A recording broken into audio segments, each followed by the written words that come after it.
નમસ્કાર, સંવિધાન કેરિયર એકેડમીમાં આપનું સ્વાગત છે. હું છું ભાર્ગવ. આજે જોઈશું આપણે આજના કરંટ અફેર્સ. તો ચાલો જોઈએ.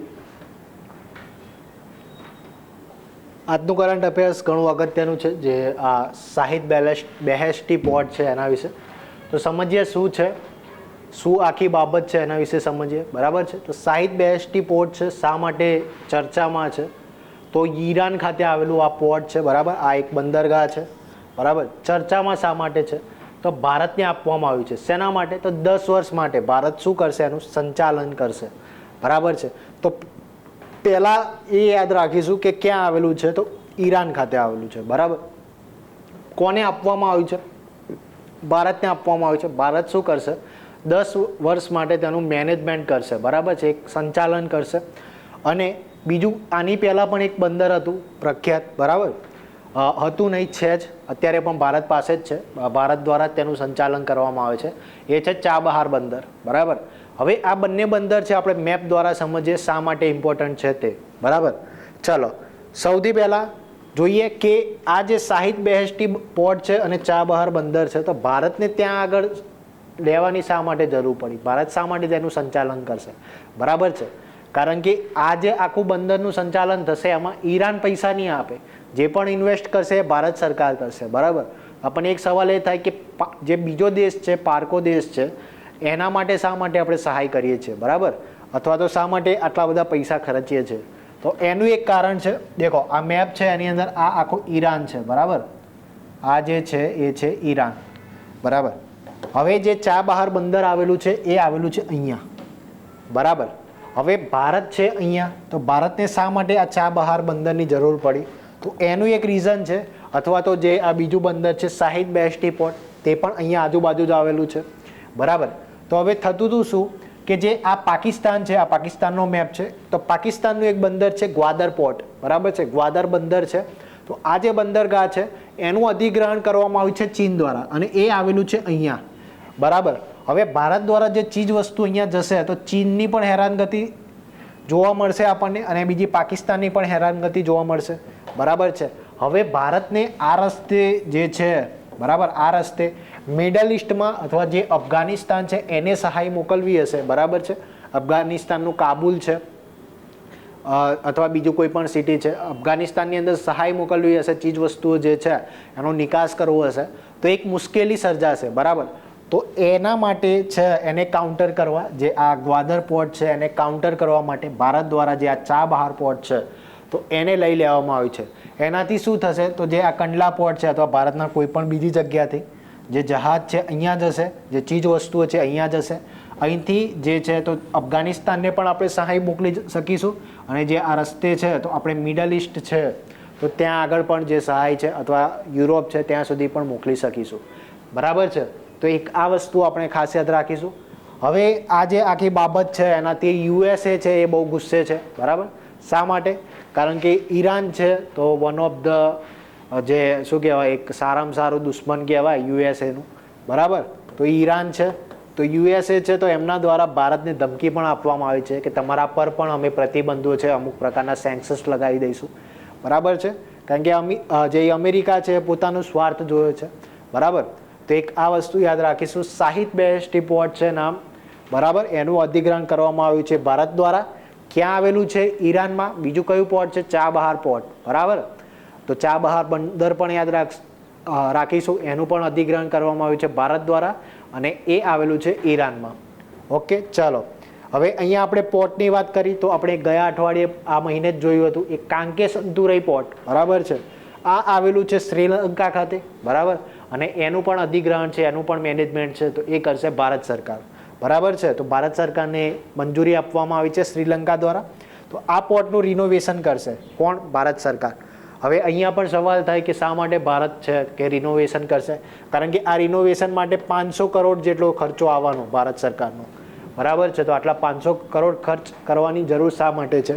તો એનું પણ રીઝન છે કે જે તમે ભારતનો મેપ જોશો, બરાબર, અહીંયા તામિલનાડુ છે, અહીંયા કેરળ છે. બરાબર, તો અહીંયા આવેલું છે શ્રીલંકા. બરાબર, હવે જે આ કાંકેસંતુરઈ પોર્ટ છે એ ક્યાં આવેલું છે? તો એ આવેલું છે અહીંયા. બરાબર, હવે આ એક્ઝેક્ટ બાજુમાં જ છે, થોડાક અંતરે આવેલું છે એક બીજું પોર્ટ, બરાબર. અને એનું મેનેજમેન્ટ કોણ કરે છે? તો એ કરે છે ચીન, બરાબર. તો ફરીથી ભારતને મુશ્કેલી ના પડે, કારણ કે ભારતનું અહીંયા પુડ્ડુચેરી ખાતે પણ પોર્ટ આવેલું છે. તો આ બધાનું જે ડિસ્ટન્સ છે તો ખૂબ જ ઓછું છે, બરાબર. તો આ પોર્ટના માધ્યમથી જે ભારત ચીન પર પણ દેખરેખ રાખી શકશે, જે ચીનની ગતિવિધિઓ છે એના પર પણ એક દેખરેખ રાખી શકશે, બરાબર. તો એક આ પોર્ટનું નામ પણ યાદ રાખજો, કાંકે સંતુરઈ નામ છે. ક્યાં આવેલું છે? શ્રીલંકા ખાતે. કોના દ્વારા તેનું મેનેજમેન્ટ કરવામાં આવશે? તો ભારત દ્વારા, બરાબર. આના સિવાય બીજું એક જોયું તો મટાલા એરપોર્ટ, બરાબર છે, એ આવેલું છે શ્રીલંકા ખાતે, અને એનું જે છે મેનેજમેન્ટ કરશે પ્રબંધ તો ભારત અને રશિયા સંયુક્ત રીતે કરશે, બરાબર. તો એક આ પણ યાદ રાખજો, બરાબર. ચાલો, ત્યારબાદ બીજો એક ગઈકાલે જ ના 2 દિવસ થયા આઈ થિંક, તો એક ન્યૂઝમાં આવ્યું હતું કે જે રાષ્ટ્રપતિ ઇબ્રાહિમ રઈસી છે ઈરાનના, બરાબર. આ ક્યાંના છે? ઈરાનના, બરાબર. તો એમનું વિમાન અકસ્માતમાં નિધન થયું છે, બરાબર. ટોટલ 3 જેટલા વિમાન લઈને એ ગયા હતા, બરાબર. એમાંથી એક વિમાનમાં એ હતા. ટોટલ કંઈક 11 લોકોના મોત થયા છે, ના 6 થી 7 લોકોના મોત થયા છે. એમાં ઇબ્રાહિમ રઈસી છે કે જે ઈરાનના રાષ્ટ્રપતિ હતા, બરાબર, એમની પણ નિધન થયું છે. રીઝન એવું બતાવવામાં આવી રહ્યું છે કે કંઈક ખરાબ હવામાનની પરિસ્થિતિ હતી, તો આથી કરીને 2 વિમાન તો જતા રહ્યા, પરંતુ એમનું વિમાન છે એનું અકસ્માત થયું હતું, બરાબર. અમુક લોકોનું કહેવું એમ પણ છે કે ઇઝરાયલનો હાથ છે, બરાબર. ઇઝરાયલ દ્વારા તેને નાશ કરવામાં આવ્યો છે આખા વિમાનનો, બરાબર. તો બની શકે, કંઈ પણ હોઈ શકે. ચાલો નેક્સ્ટ જોઈએ. ભારત સરકાર દ્વારા કેન્યા છે એને $10 લાખ સહાય આપવામાં આવી છે, બરાબર. $1 બિલિયન સહાય આપવામાં આવી છે. શા માટે? બરાબર. તો કેન્યામાં વર્તમાનમાં પૂરની પરિસ્થિતિ છે, તો એનાથી બચવા માટે એક રાહત કામગીરી છે એ મોકલવામાં આવી છે ભારત સરકાર દ્વારા. ટોટલ $10 લાખ છે, તો એની સહાય આપવામાં આવી છે. હવે અહીંયા બીજી એક વસ્તુ સમજીએ કે એક સ્ટેટિક ક્વેશ્ચન આવી શકે. કયો? તો ભારત દ્વારા જે આ સહાય મોકલવામાં આવી છે, જે ચીજ વસ્તુઓ અને બીજી મેડિસિન છે એ મોકલવામાં આવી છે INS સુમેધા દ્વારા, બરાબર. અને આ જે INS સુમેધા છે એ પહોંચ્યું હતું કેન્યાના મોમ્બાસા બંદર, બરાબર. ત્યાંથી પછી સહાય આખા કેન્યામાં મોકલવામાં આવી છે, બરાબર. તો અહીંયા બીજો એક સવાલ બને, સ્ટેટિક ક્વેશ્ચન, કે જે વર્તમાનમાં ચર્ચામાં હતું મોમ્બાસા બંદર કયા દેશમાં આવેલું છે? તો એ આવેલું છે કેન્યા ખાતે, બરાબર. તો એક આ પણ યાદ રાખીશું. ચાલો નેક્સ્ટ. અહીંયા આખા જે આખું જે પેજ છે એની અંદર મેં બંદરોની જ વાત કરવામાં આવી છે, જે પોર્ટ્સ છે તે. તો દરેક યાદ રાખજો, બરાબર છે. અહીંયા આપણે આખું સમજ્યા કે શા માટે ભારતને જરૂર પડી છે તે, બરાબર. ચાલો હવે નેક્સ્ટ છે એક રિપોર્ટ વિશે, નામ છે એનું આર્થિક think tank research initiative report, બરાબર છે. તો આ રિપોર્ટ અનુસાર જે નાણાકીય વર્ષ 2023-24 હતું એની અંદર સૌથી મોટો ભારતનો જો કોઈ વેપારી ભાગીદાર દેશ છે તો એક આશ્ચર્યની વાત છે કે ચીન છે તે, બરાબર. તો સૌથી મોટો દુશ્મન પણ કહી શકાય અને સૌથી મોટો વેપારી ભાગીદાર પણ કહી શકાય, બરાબર. તો ચીન છે અને USA ને પછાડ્યું છે, બરાબર. તો ચીન પ્રથમ ક્રમે આવી ગયું છે. ચીન અને ભારતનો વેપાર સૌથી વધારે છે, બરાબર. ભારતનો જે શું કહેવાય વ્યાપારિક ભાગીદાર દેશ કહી શકાય. તો પહેલો ચીન છે અને બીજા નંબરે કોણ આવી ગયું છે? તો USA આવી ગયું છે, બરાબર. હવે કેટલા બિલિયન ડોલર છે? તો $118.4 બિલિયન છે એનો વેપાર છે, બરાબર. આની અંદર ઇમ્પોર્ટ પણ આવી ગયું છે અને એક્સપોર્ટ પણ આવી ગયું છે, બરાબર. આટલું છે ચાઇનાનું. USA નું કેટલું છે? તો $118.2 બિલિયન સમથિંગ છે, 2 અથવા $1 બિલિયન સમથિંગ છે, બરાબર. તો આટલો ડિફરન્સ છે બંનેમાં. તો ચીન પ્રથમ ક્રમે છે, એ ખાસ યાદ રાખીશું. ચાલો હવે આ રિપોર્ટ પરથી બીજી પણ એક વસ્તુ યાદ આવે કે બીજો એક રિપોર્ટ જોયો હતો નાણાકીય વર્ષ 2023-24 નો, બરાબર. એની અંદર એમ પણ કહેવામાં આવેલું કે ભારત છે એના દ્વારા નાણાકીય વર્ષ 2023-24 સૌથી વધારે જો નિકાસ કરવામાં આવી હોય તો એ કયા દેશમાં કરવામાં આવી છે? તો UAE, બરાબર, યુનાઇટેડ આરબ એમિરેટ્સમાં, બરાબર. તો એક આ વસ્તુ પણ યાદ રાખીશું. આ સિવાય બીજો એક રિપોર્ટ આવ્યો હતો કે 2023-24 જે નાણાકીય વર્ષ છે એમાં ઇલેક્ટ્રોનિક વસ્તુઓ છે, બરાબર, કે જેની નિકાસ કરવામાં આવી છે બીજા દેશોમાં, તો એમાં પ્રથમ રાજ્ય કયું છે? તો એ છે પ્રથમ રાજ્ય તમિલનાડુ, બરાબર. બીજા ક્રમે કર્ણાટક હતું, ત્રીજા ક્રમે UP હતું, બરાબર. હવે આની અંદર જ બીજી વસ્તુ જોઈએ કે આ જે ઇલેક્ટ્રોનિક્સ વસ્તુઓ છે એની નિકાસની વાત કરી છે, બરાબર. હવે આ છે વસ્તુઓની સંખ્યાના આધારે, બરાબર. પરંતુ જો વસ્તુઓના મૂલ્યના આધારે જોઈએ તો એમાં પ્રથમ ક્રમે કયું હતું? તો એ હતું આપણું ગુજરાત, બરાબર. તો એક આ ત્રણે પણ યાદ રાખીશું. ચલો નેક્સ્ટ જોઈએ ભારત પર્વ વિશે, બરાબર છે. તો અત્યારે જે ફ્રાન્સમાં કાન્સ ફેસ્ટિવલ થયું હતું તો એની અંદર આયોજન કરવામાં આવેલું ભારત સરકાર દ્વારા શેનું? ભારત પર્વનું, બરાબર. તો એક આ વસ્તુ યાદ રાખીશું. ક્યાં કરવામાં આવેલું? તો ફ્રાન્સમાં જે કાન્સ ફિલ્મ ફેસ્ટિવલ થયો હતો ત્યાં આગળ.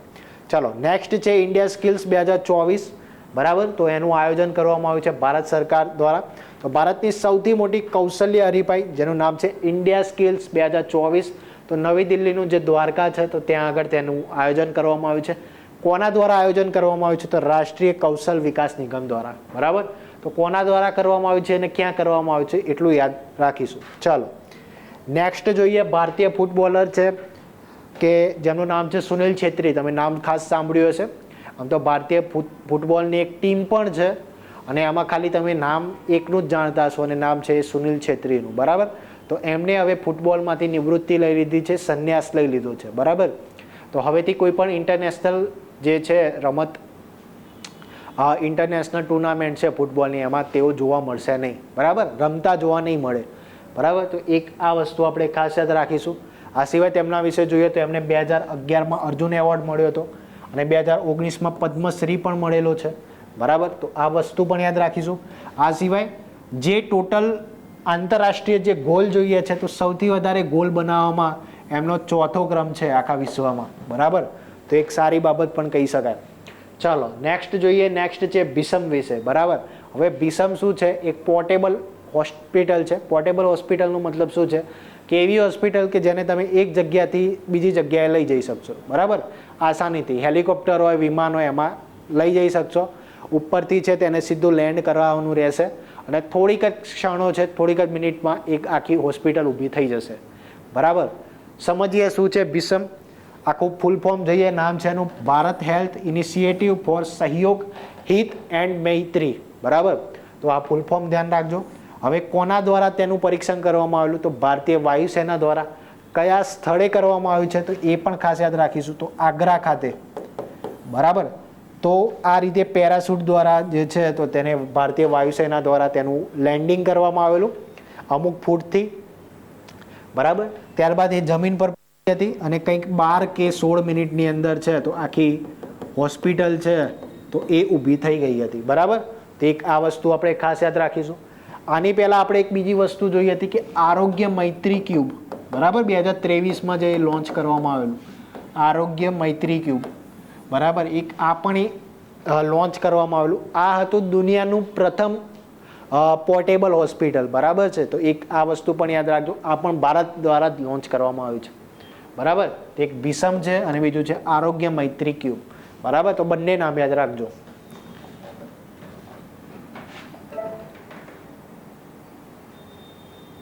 ચલો નેક્સ્ટ છે એક રિપોર્ટ વિશે. તો વિશ્વ વન્યજીવ અપરાધ રિપોર્ટ 2024, બરાબર. તો કોના દ્વારા જાહેર કરવામાં આવ્યું છે? તો યુનાઇટેડ નેશન્સની એક સંસ્થા છે. નામ છે UN office on drugs and crime દ્વારા તેને જાહેર કરવામાં આવ્યું છે, બરાબર. તો અહીંયા ક્રાઇમની વાત કરવામાં આવી છે, બરાબર. તો આ રિપોર્ટ શેના વિશે છે? તો સૌથી વધારે જો વેપાર થતો હોય કોઈ પશુનો, બરાબર, વ્યાપારિક રીતે, કઈ રીતે? સૌથી વધારે વ્યાપારિક વન્યજીવ પ્રજાતિ છે તો એમાં ગેંડો પ્રથમ ક્રમે છે, બરાબર. પહેલા નંબરે ગેંડો છે, બીજા નંબરે પેંગોલિન છે. પેંગોલિન મતલબ જે તમે કીડી ખાવ કહો છો તે, બરાબર. આ મુજબનું કંઈક હોય છે, બરાબર. એનું તો એની જે આ ઉપરની જે ચામડી જે સ્કિન હોય છે તો એનો વેપાર ખાસ થતો હોય છે. અને ત્રીજા ક્રમે છે હાથી દાંત, બરાબર. જે હાથીના દાંત હોય છે, બરાબર. તો એનું છે તો એક આપરાધિક રીતે જે છે તો તેનો ઉપયોગ વેપારમાં કરવામાં આવે છે. ગેંડો પ્રથમ ક્રમે છે કારણ કે ગેંડો એમાં પણ ખાસ કરીને જે એક સિંગી ગેંડો હોય છે, બરાબર. જે એનું આ આગળનું જે સિંગ હોય છે, જે હોર્ન હોય છે, બરાબર. તો એનો એક ઇલીગલ રીતે તેનો વેપાર થતો હોય છે, બરાબર. તો એક ખાસ યાદ રાખીશું, બરાબર. તો આની અંદર આધાર વર્ષ રાખવામાં આવ્યો છે 2015થી લઈને 2021, બરાબર. આ વર્ષો દરમિયાન સૌથી વધારે જો વેપાર થયો હોય ઇલીગલ રીતે, બરાબર. તો એમાં ગેંડાનું જે હોર્ન છે તો તે પ્રથમ ક્રમે છે, બરાબર. તો એક આ વસ્તુ યાદ રાખીશું. ચલો નેક્સ્ટ જોઈએ. નેક્સ્ટ છે પિક્સલ પ્લે વિશે, બરાબર. તો આ ભારતનું પ્રથમ પ્રીમિયર વર્ચ્યુઅલ ક્રેડિટ કાર્ડ છે, બરાબર. અને લોન્ચ કરવામાં આવ્યું છે HDFC બેંક દ્વારા, બરાબર. અને આ તમે કઈ રીતે ઉપયોગ કરી શકશો? તો HDFC બેંકની જ એક એપ્લિકેશન છે, નામ છે એનું PayZ એપ. PayZ એપ પણ કહી શકો. PayZ એપ છે, એના દ્વારા ઉપયોગ કરી શકવામાં આવશે, ઉપયોગ કરી શકશો. હવે શું છે એ સમજીએ. તો વર્ચ્યુઅલ ક્રેડિટ કાર્ડ છે, મતલબ કે જે તમે ફિઝિકલી રીતે જે ક્રેડિટ કાર્ડ છે તો એનો ઉપયોગ નહીં કરવો પડે, તમે ડાયરેક્ટ એપ્લિકેશન છે એના દ્વારા ક્રેડિટ કાર્ડ મેળવી શકશો, બરાબર છે. મતલબ કે તમારે ફિઝિકલી ક્રેડિટ કાર્ડ છે તમારા વોલેટમાંથી કાઢવાની જરૂર નહીં પડે, બરાબર. એપ્લિકેશન દ્વારા તમે ડાયરેક્ટ ક્રેડિટ કાર્ડનો ઉપયોગ કરી શકશો. ઓકે, અહીંયા બેંકની વાત છે તો બેંકની લગતા અગત્યના કરંટ અફેર્સ જોઈ લઈએ 2024ના. ચાલો, પહેલું છે ભારતમાં ઇલેક્ટ્રોનિક બેંક ગેરંટી લોન્ચ કરનાર પ્રથમ બેંક કઈ છે? તો એ છે HDFC. લક્ષદ્વીપમાં બ્રાન્ચ ખોલનાર પ્રથમ પ્રાઇવેટ બેંક છે એ પણ HDFC બેંક છે. આ સિવાય UPI લાઇટ ફીચર લોન્ચ કરનાર પ્રથમ બેંક જો હોય તો એ છે પેટીએમ પેમેન્ટ્સ બેંક. ત્યારબાદ છે સંપૂર્ણ રીતે 100% ડિજિટલ બેન્કિંગ ધરાવતું રાજ્ય છે તો એ કેરળ છે, બરાબર. ત્યારબાદ છે ભારતનું પ્રથમ UPI ATM લોન્ચ કરનાર તો એ છે Hitachi payment bank, payment service bank. ત્યારબાદ છે ભારતનું પ્રથમ નંબરલેસ ક્રેડિટ કાર્ડ લોન્ચ કરનાર તો એ છે એક્સિસ બેંક, બરાબર. તો આ બધા બેંક આધારિત કરંટ અફેર્સ હતા, તો આ બધા પણ યાદ રાખજો. ચાલો નેક્સ્ટ જોઈએ. તો આ હતા આજના કરંટ અફેર્સ. તો કરંટ અફેર્સને લગતી બીજી કોઈ પણ સમસ્યા હોય તો અવશ્યથી અમારી કોમેન્ટ બોક્સમાં કોમેન્ટ કરજો. નવા વિડીયો સાથે ફરી એક વખત મળીશું. ધન્યવાદ.